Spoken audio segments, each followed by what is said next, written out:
Por que existem pastores vivendo em mansões enquanto membros da igreja mal conseguem pagar o aluguel? A Bíblia realmente autoriza esse contraste gritante entre púlpito e banco? O que Jesus diria sobre isso?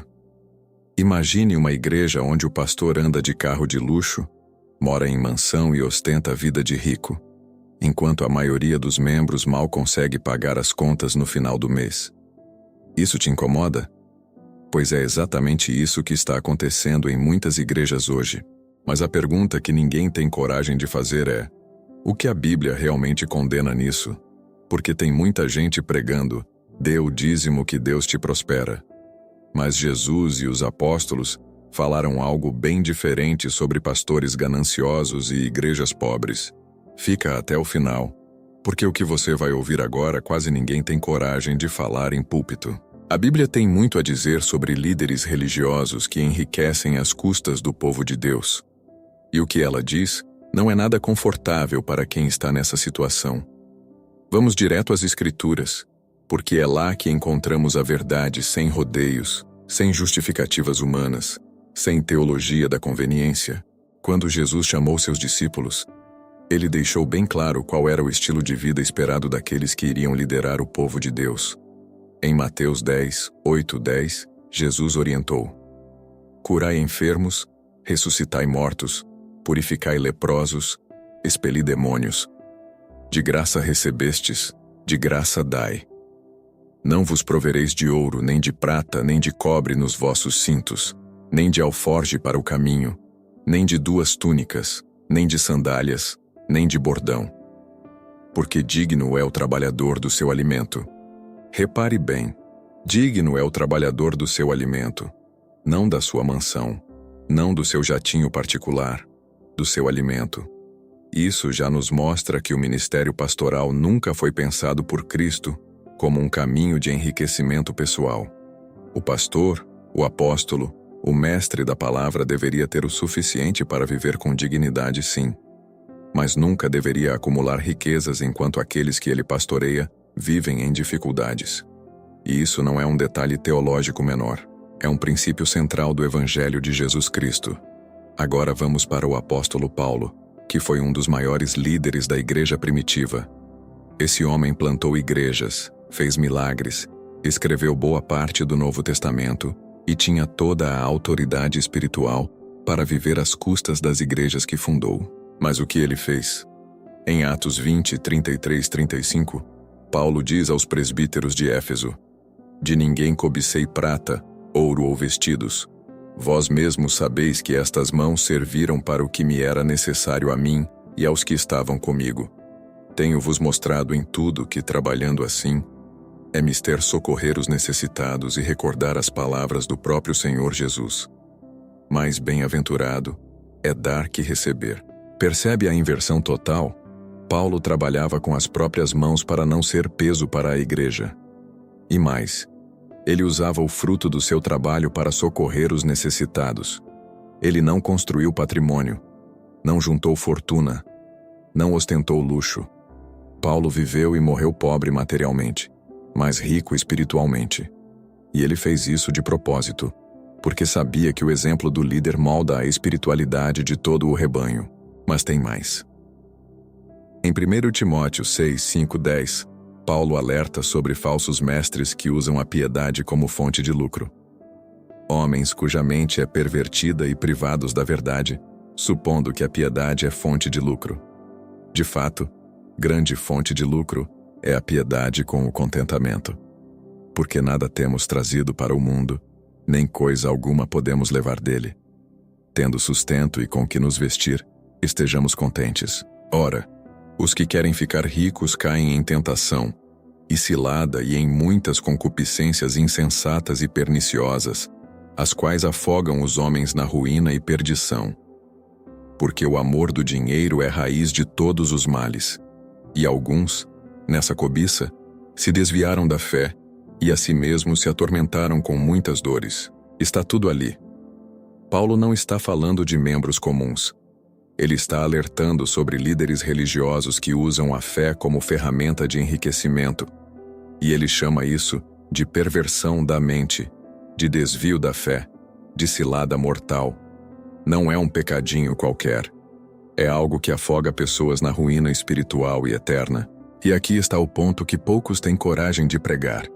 Quando um pastor acumula riquezas enquanto sua congregação vive em aperto, ele não está apenas cometendo um erro ético. Ele está traindo o evangelho. Ele está fazendo exatamente aquilo que Paulo condenou com todas as letras. Ele está usando a piedade como fonte de lucro. Agora pense comigo. Quantas igrejas você conhece onde o pastor vive melhor que 90% dos membros?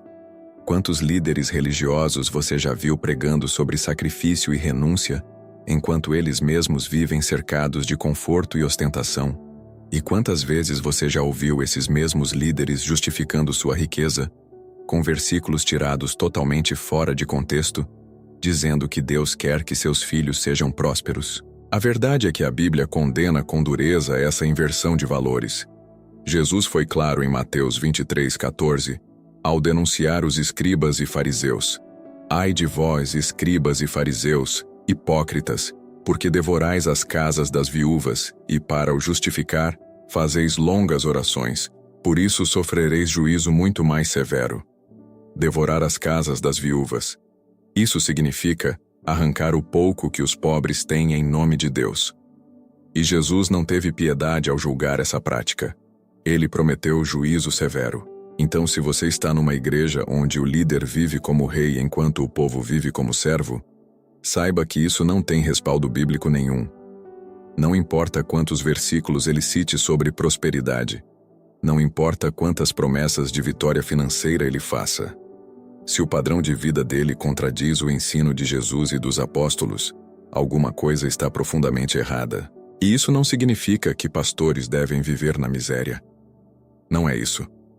A Bíblia deixa claro em 1 Timóteo 5:17 e 18 que o obreiro é digno do seu salário. Mas existe uma distância enorme entre viver com dignidade e viver em luxo escandaloso. Existe um abismo entre ter o necessário para sustentar a família e acumular patrimônio milionário enquanto o rebanho passa necessidade. Se você quer entender melhor como identificar quando a liderança da sua igreja está seguindo o caminho da ganância, ao invés do caminho de Cristo, adquira nosso e-book. Como reconhecer o engano religioso, antes que destrua sua fé. O link está fixado no primeiro comentário aqui embaixo. É um material completo que vai te ajudar a discernir verdade de manipulação dentro do ambiente religioso. E se esse conteúdo está tocando no seu coração, se inscreva no canal agora mesmo. Porque aqui você vai encontrar verdades bíblicas que poucos têm coragem de pregar nos púlpitos. Ative o sininho para não perder nenhum vídeo novo. Agora que já vimos o que Jesus e Paulo ensinaram sobre líderes que enriquecem em cima da fé alheia, precisamos entender como esse problema se instalou na igreja, porque isso não aconteceu da noite para o dia. Foi um processo lento, silencioso e extremamente perigoso. E o pior, muitos crentes nem percebem que estão sendo enganados. Vamos voltar para a igreja primitiva. Nos primeiros séculos do cristianismo, os líderes religiosos viviam de forma simples, compartilhavam tudo com a comunidade e não acumulavam riquezas.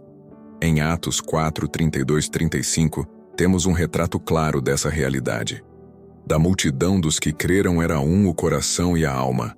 Ninguém considerava exclusivamente sua, nenhuma das coisas que possuía. Tudo, porém, lhes era comum. Com grande poder, os apóstolos davam testemunho da ressurreição do Senhor Jesus, e em todos eles havia abundante graça. Pois nenhum necessitado havia entre eles, porquanto os que possuíam terras ou casas, vendendo-as, traziam os valores correspondentes e depositavam aos pés dos apóstolos. Então se distribuía a cada um segundo a sua necessidade. Repare bem, ninguém considerava nada como exclusivamente seu. Tudo era compartilhado, e os apóstolos, que eram os líderes, não ficavam com as ofertas para si mesmos.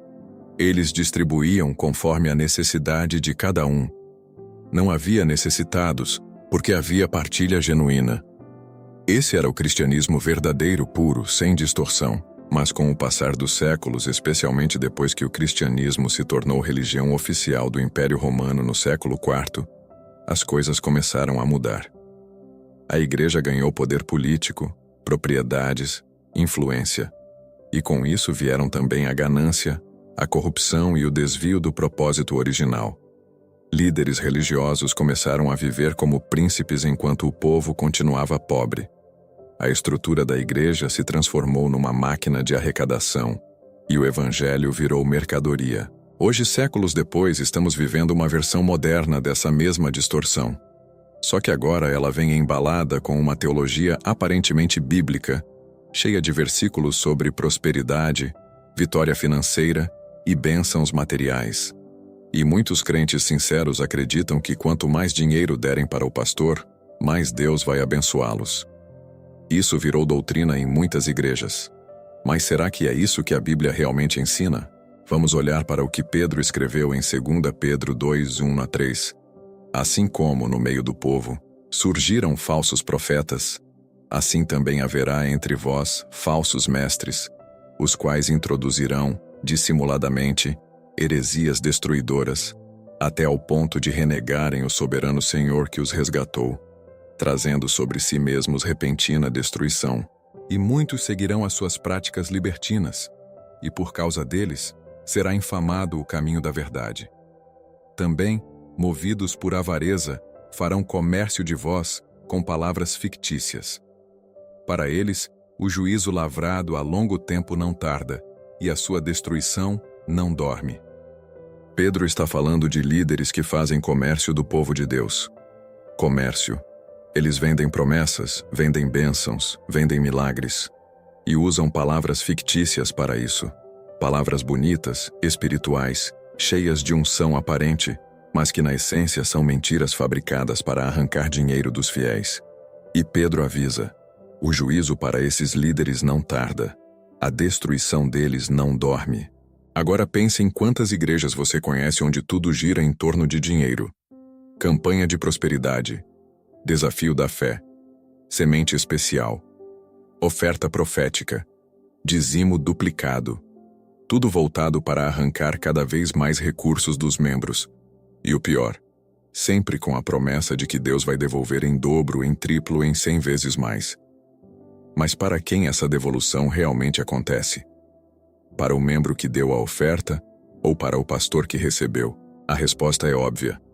O único que enriquece nesse sistema é quem está no comando. O povo continua pobre, lutando para sobreviver, mas acreditando que um dia a bênção vai chegar. Enquanto isso, o líder troca de carro todo ano, amplia a mansão, viaja para o exterior e vive uma vida que a maioria dos membros jamais conseguirá ter. E ainda tem coragem de dizer que tudo isso é bênção de Deus. Mas Jesus deixou bem claro qual é o verdadeiro tesouro. Em Mateus 6:19-21, ele ensinou: não ajunteis para vós outros tesouros sobre a terra, onde a traça e a ferrugem corroem, e onde ladrões escavam e roubam. Mas ajuntai para vós outros tesouros no céu, onde traça nem ferrugem corrói, e onde ladrões não escavam nem roubam, porque onde está o teu tesouro, aí estará também o teu coração. Se o tesouro do pastor está na terra, em bens materiais, em patrimônio visível, então o coração dele também está ali. E um coração voltado para as coisas terrenas não pode guiar ninguém para o reino de Deus. É impossível. Por isso que tantos crentes estão espiritualmente vazios, mesmo frequentando igreja todos os domingos. Eles estão sendo pastoreados por líderes cujo coração está longe de Deus. E tem outro ponto importante que precisa ser dito. A Bíblia nunca prometeu que seguir a Jesus seria um caminho de riqueza material. Muito pelo contrário. Jesus avisou em Lucas 9:58. As raposas têm seus covis, e as aves do céu, ninhos. Mas o Filho do Homem não tem onde reclinar a cabeça. Se o próprio Jesus viveu sem patrimônio, sem residência fixa, sem acúmulo de bens, por que um pastor que prega em nome dele deveria viver cercado de luxo? A verdade é que seguir a Cristo pode até trazer bênçãos materiais em alguns momentos, mas o foco nunca foi esse. O foco sempre foi o reino de Deus, a transformação do coração, a vida eterna. E quando um líder inverte essa ordem, colocando o dinheiro como prioridade, ele está desviando o rebanho do caminho verdadeiro. Então, se você está numa igreja onde tudo gira em torno de dinheiro, onde o pastor vive como rico enquanto você mal consegue pagar suas contas, saiba que isso não é vontade de Deus. Isso é distorção do Evangelho. E você tem todo o direito de questionar, de buscar a verdade, de sair desse lugar se for necessário. Porque sua fé não pode estar alicerçada em promessas vazias de prosperidade material. Sua fé precisa estar alicerçada em Cristo, e somente nele. Agora vamos falar de algo que incomoda muita gente, mas que precisa ser dito com todas as letras. O dízimo. Esse assunto virou uma das maiores armas de manipulação financeira dentro das igrejas. E o mais triste é ver como versículos bíblicos são distorcidos, arrancados do contexto original, apenas para justificar um sistema de arrecadação que enriquece líderes enquanto mantém o povo na ilusão de que está agradando a Deus. Vamos começar pelo versículo mais usado para pressionar os fiéis a darem o dízimo. Malaquias 3:10. Você já deve ter ouvido isso 1000 vezes. Trazei todos os dízimos à casa do tesouro, para que haja mantimento na minha casa. E provai-me nisto, diz o Senhor dos Exércitos, se eu não vos abrir as janelas do céu, e não derramar sobre vós bênção sem medida. Esse versículo é pregado como se fosse uma ordem direta de Deus para os cristãos de hoje. Mas será que é isso mesmo? A primeira coisa que você precisa entender é o contexto. Malaquias foi escrito para o povo de Israel, sob a antiga aliança, antes de Cristo. O dízimo era parte da lei mosaica, um sistema de sustento para os levitas, que não tinham herança de terra como as outras tribos. Eles serviam no templo em tempo integral e dependiam desses recursos para viver. Além disso, o dízimo não era dinheiro. Era alimento, grãos, animais, produtos da terra. Esse sistema tinha uma função social e religiosa específica, dentro daquele contexto histórico. Agora vem a pergunta que muitos pastores não querem responder. Onde no Novo Testamento Jesus ou os apóstolos mandaram os cristãos pagarem o dízimo? A resposta é simples: em lugar nenhum.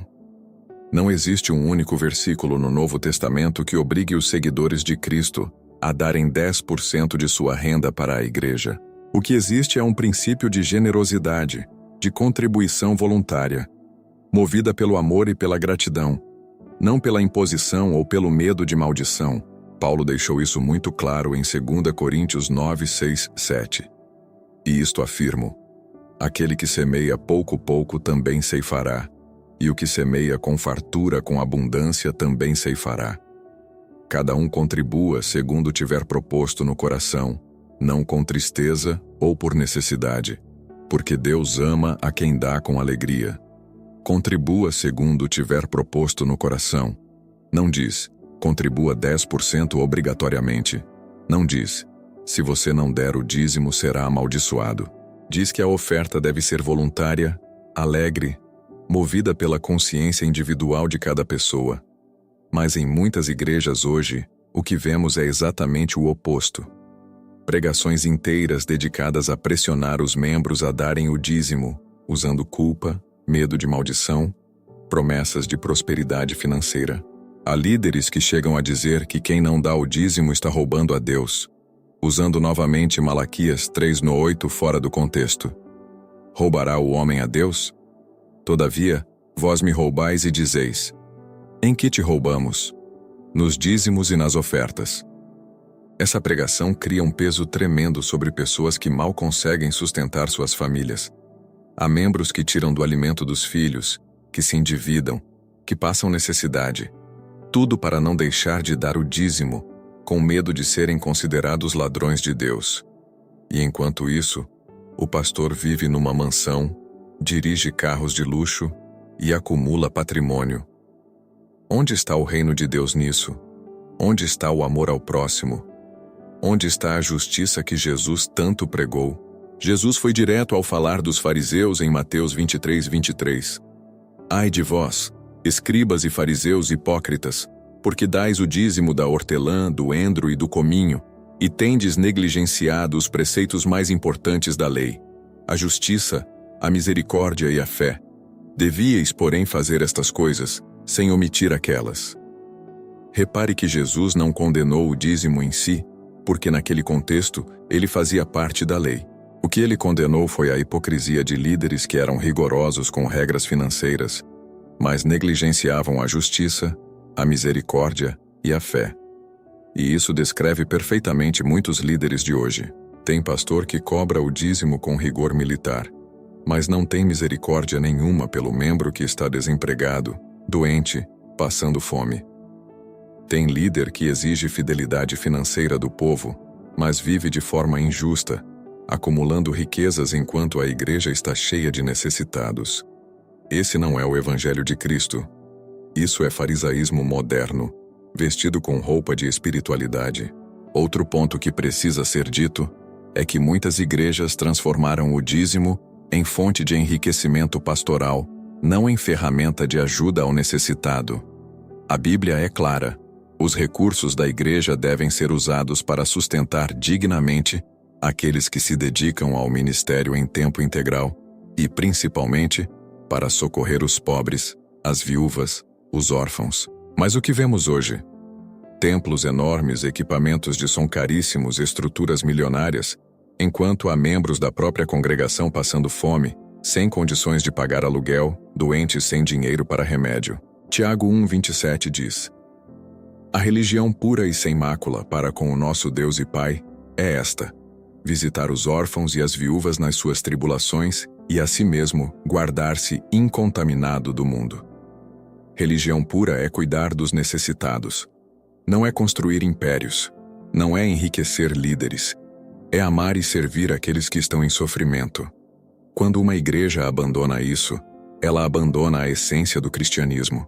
E aqui vai uma verdade dura, mas necessária. Se você está numa igreja onde o pastor cobra o dízimo com ameaças de maldição, mas não usa esse dinheiro para ajudar quem precisa, você está sendo enganado. Se você vê seu líder vivendo em luxo enquanto irmãos da congregação passam dificuldades, saiba que isso não vem de Deus. Isso vem da ganância humana disfarçada de piedade. A Bíblia nunca ensinou que Deus precisa do seu dinheiro para te abençoar. Deus não é um comerciante celestial que negocia bênçãos em troca de pagamento. Ele é Pai. E como Pai, Ele cuida dos seus filhos não por causa do que eles dão, mas por causa do que Ele é: amor puro, graça inesgotável, misericórdia sem fim. Quando um líder distorce isso, transformando a relação com Deus numa transação financeira, ele está blasfemando contra o próprio caráter de Deus. Então, se você quer contribuir financeiramente com sua igreja, faça isso com alegria, voluntariamente, conforme Deus tocar no seu coração. Mas nunca faça por medo, por pressão, por manipulação e, principalmente, observe para onde vai o dinheiro que você oferta. Se ele está servindo para enriquecer líderes enquanto irmãos passam necessidade, questione. Exija transparência, porque seu dinheiro é fruto do seu trabalho, do seu suor, e Deus não quer que você seja explorado em nome dele. Chegamos ao fim deste vídeo, mas não ao fim dessa reflexão. Porque o que falamos aqui não é apenas informação. É um chamado para que você desperte, questione e busque a verdade com coragem. A Bíblia condena com todas as letras pastores gananciosos que enriquecem enquanto o rebanho vive em dificuldades. Jesus, Paulo, Pedro, Tiago, todos foram claros sobre isso. O evangelho verdadeiro nunca foi sobre acumular riquezas terrenas. Foi sobre renúncia, amor ao próximo, justiça e busca pelo reino de Deus. Se você está numa igreja onde o líder vive como rei enquanto você mal consegue sobreviver, saiba que isso não é vontade de Deus. Questione. Busque a verdade nas Escrituras. E não tenha medo de sair se for necessário, porque sua fé não pode estar alicerçada em homens, mas em Cristo. Se este vídeo tocou seu coração, se inscreva no canal, ative o sininho, deixe seu like e compartilhe com quem precisa ouvir essa mensagem. Se você quer se aprofundar ainda mais nesse assunto e aprender a identificar manipulações religiosas antes que destruam sua fé, Adquira nosso e-book Como Reconhecer o Engano Religioso antes que destrua sua fé. O link está fixado no primeiro comentário. É um material que vai abrir seus olhos para verdades que muitos escondem. Comente aqui embaixo o que você achou e continue assistindo os próximos vídeos que vão aparecer na sua tela. A verdade liberta. E aqui você sempre encontrará conteúdo que honra a palavra de Deus acima de tradições humanas. Agradeço de coração por você ter assistido até aqui. Que Deus abençoe você e te conduza em toda a verdade. Até o próximo vídeo.